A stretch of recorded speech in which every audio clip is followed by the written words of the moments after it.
Eibarko 2017-2027 aldirako kirolaren plan estrategikoa aurkeztu zuten ostegunean.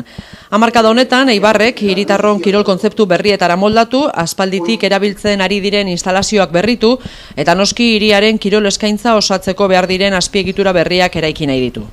Bueno, pues a principio de esta legislatura, dentro de los análisis sectoriales que queríamos hacer de la ciudad, el ámbito del deporte creíamos que era un ámbito que había que hincarle el diente en serio, porque nos encontramos con una ciudad con una enorme actividad deportiva, una actividad tanto en el ámbito del deporte competencia, el deporte federado, pero como dentro del ámbito también del deporte ocio, con un patronato de deportes que tiene cerca de 10.000 abonados, con unos clubs como el Eibar en primera división, pero con una historia deportiva por detrás de otros clubs también con mucha presencia, también con una capacidad de organización de eventos deportivos de carácter también nacional e internacional, y pensábamos que eso, unido a que las infraestructuras deportivas que tenemos las hemos ido creando en los años 80, en los años 90 y en la primera década del 2000, algunas quizás pueden estar obsoletas, lo que decidimos fue hacer un análisis global de la situación del deporte en Eibar y hacia dónde podíamos caminar.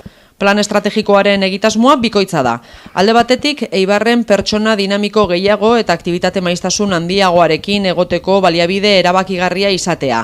Eta bestetik, diagnostikoak egitea eta norabide estrategikoak proposatzea 6 arlo desberdinetan.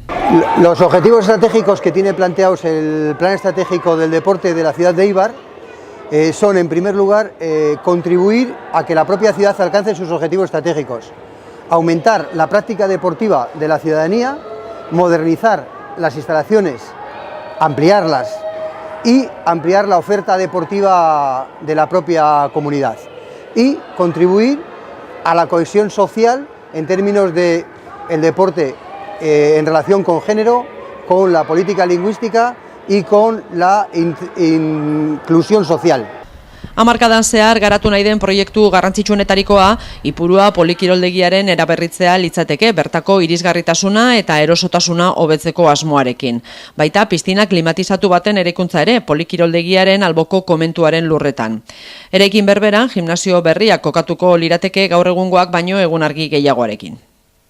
Kirolaren plan estrategiko berri honek, funtsean, kirola, baliabide hezigarri eta pedagogikoa, osasunaren sustapenerako estrategia eta ekonomiaren eta enpleguaren motorra bilakatu nahi du.